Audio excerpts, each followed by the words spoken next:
Betty on the cover. She call me Miss Bombast.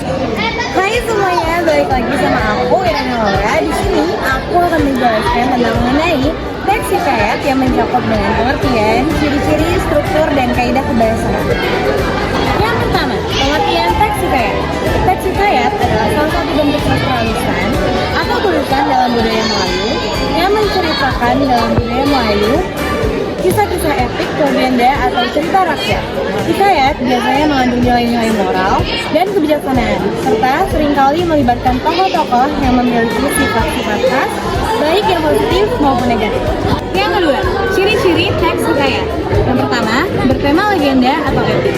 Menceritakan kisah yang bersifat heroik atau legendaris, seringkali berhubungan dengan tokoh penting dalam sejarah dan mitos. Yang kedua, mengandung nilai moral. Setiap hikayat biasanya memiliki pesan moral yang ingin disampaikan kepada pembaca atau pendengar.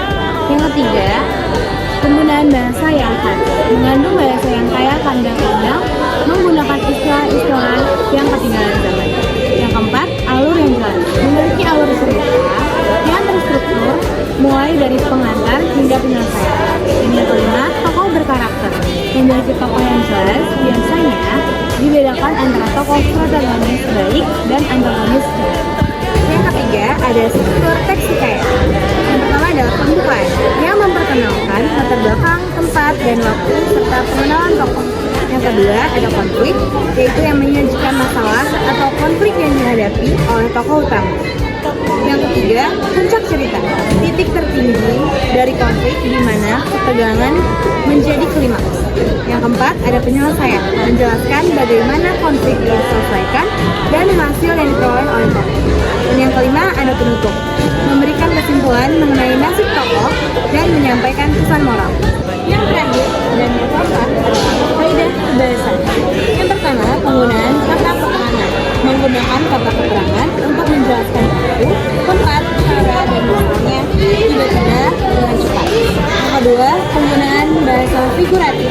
Seringkali menggunakan bahasa seperti metafora, personifikasi, dan hiperbola untuk memperkaya bahasa. Dan yang ketiga, ada kalimat lengkap dan berantai. Menggunakan kalimat yang bervariasi dalam bentuk yang panjang untuk menciptakan ritme yang menarik. Dan yang keempat, ada rujukan kepada tokoh dan tempat yang menyebutkan nama tokoh dan lokasi dengan jelas untuk membantu pembaca membayangkan cerita. Dengan memahami pengertian, ciri-ciri, struktur, dan kaidah kebahasaan teks hikayat, kita dapat menghargai keunikan dan kekayaan sastra Melayu yang diwarisi dari generasi ke generasi.